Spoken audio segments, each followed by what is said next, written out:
All right, guys, so now we're going to get into what I think is the more exciting part of the course, and that's the front end with React. Okay, we now have an API to work with. We can interact with our database. We can create profiles and accounts and posts, and we can like posts and create comments and all that stuff all on the back end. Now we need an interface to go along with that. So we're going to be using Create React App, which is usually used when we're creating a React app. It's a command line interface. It allows us to easily generate an entire boilerplate so that we don't have to go and configure Webpack all on our own and stuff like that. If you are interested on how to create a React application from absolute scratch without Create React App, I do have a YouTube video that I did about 2 weeks ago.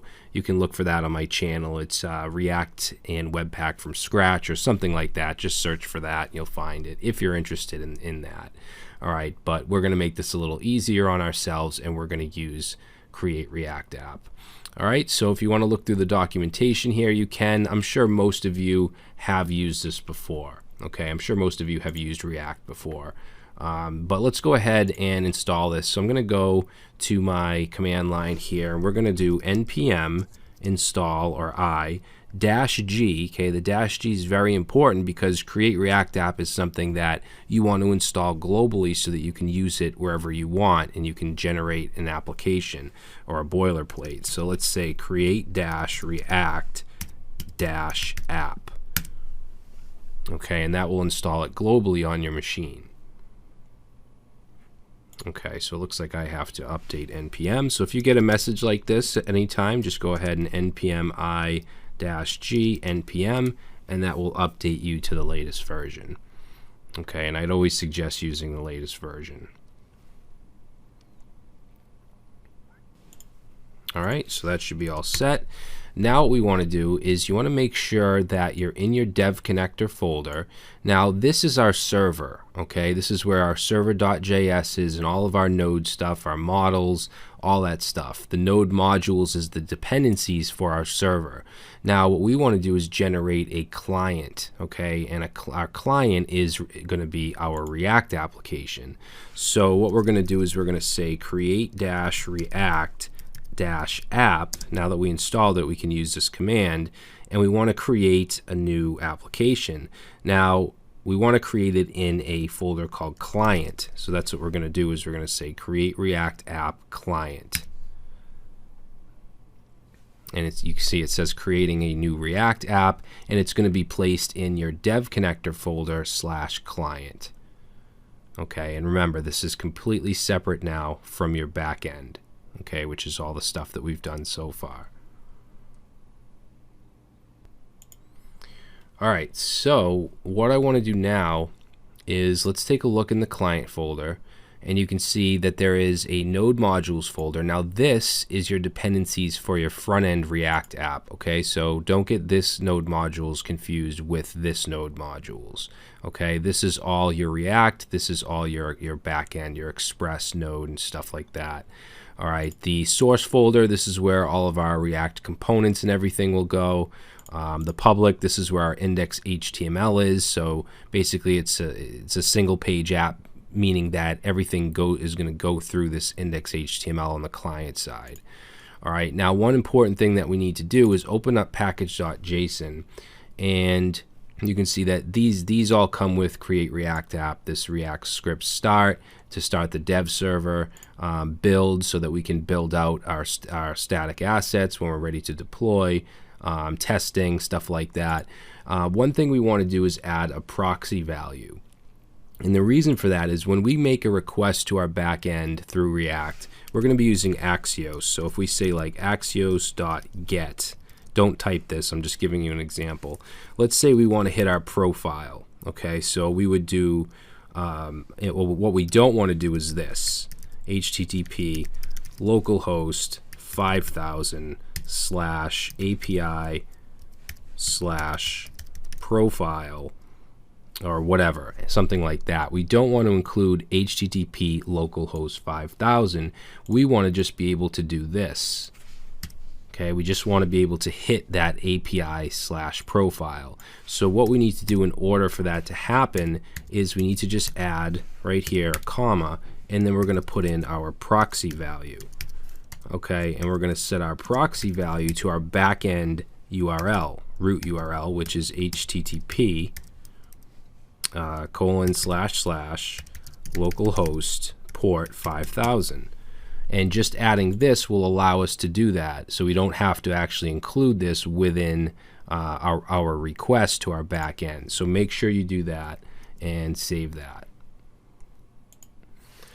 All right, so now that that's done, the way that we have it now, we can run our backend server just like we have been with npm run server.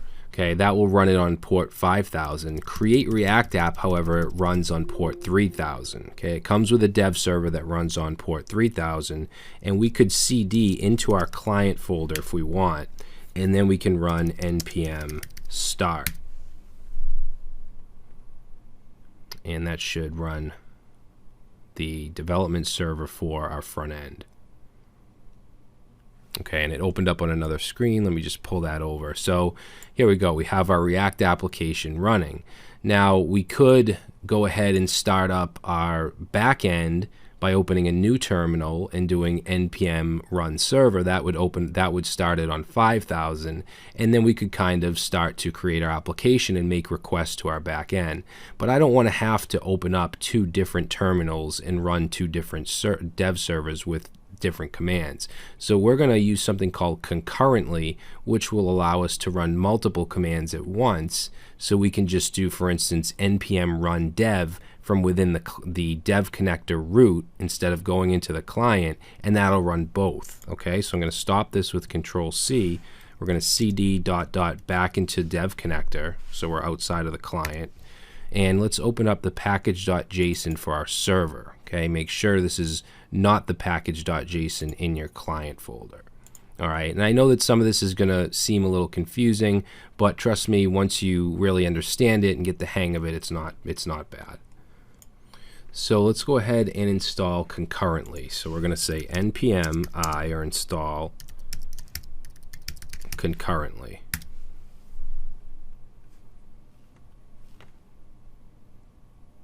And like I said, all this really does, it's a very small module. It just allows us to run a script and have multiple commands.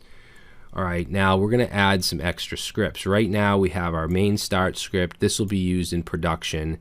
This isn't what we use for development. We're using NodeMon. That's what we've been using so that it constantly watches and updates.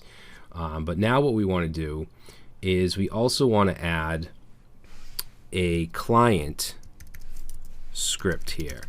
All right, because if let's say we push this to GitHub, you're not gonna push the node modules folder from the server or the node modules from the client. So you're gonna want to run npm install in the server, just like you would with any node app that you clone or you pull from GitHub. You're also gonna want to run npm install in the client. Now I want to save them from having to cd into the client and run npm install, so we're simply going to put a client script, and this is just going to do npm start. Okay, I'm sorry, npm start. Wait a minute, no, I did this wrong. This should be client install. Okay, and then we can do npm install, but we want this to happen in the client folder. Now we could do cd client and npm install. We could do that, which will just go into the client and run it. But another way to do it is to just add on to this -- prefix and then client. So it'll go into the client folder first and then run this. And this is just a convenience thing for people if you have this on GitHub, so that they can just run npm run client install and it'll install all of the React dependencies. Just like if they run npm install, it'll install the node dependencies. Okay, so that's that. Then we want to be able to run just the client if we want. I'm actually going to move this client install up to the top here. Let's put a comma. because that's really the first thing, one of the first things they would run before start. I just like to have it in order. So right here, let's put client, and then this will be just to run the client. Now it's very rare that they'll run this, but I want them to have the option. So we're going to say npm start and just do a prefix client. Okay. Now the next one, the last one we're going to do here is the most important. This is going to be our dev command, and this is going to run both our server and our React dev server. Okay, it's going to run them both together. So this is where we use concurrently. So we say concurrently,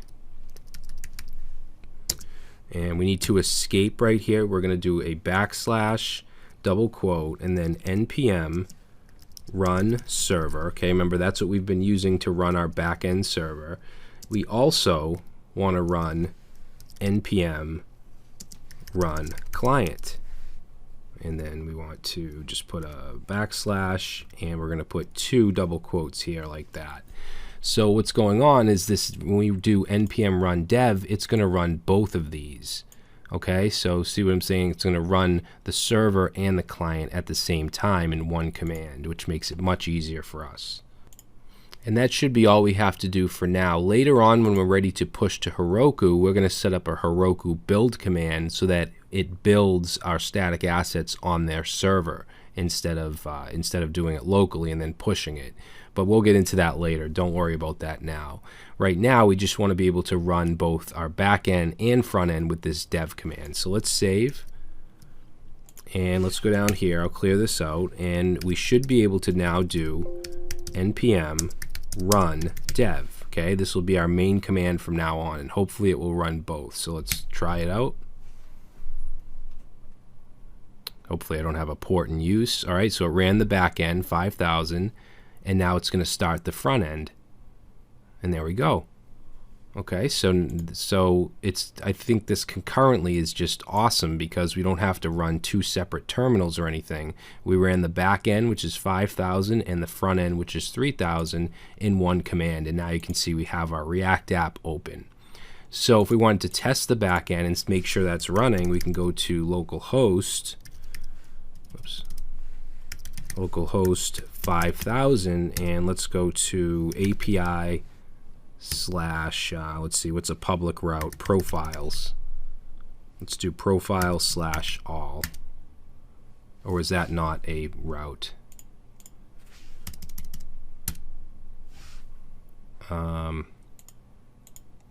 Localhost API profiles. Oh, it's profile, I'm sorry. And there we go. So you can see that it's actually serving our data from MongoDB through our back end. Okay, so we have both the front end and back end running. Now we're ready to start to create our React application.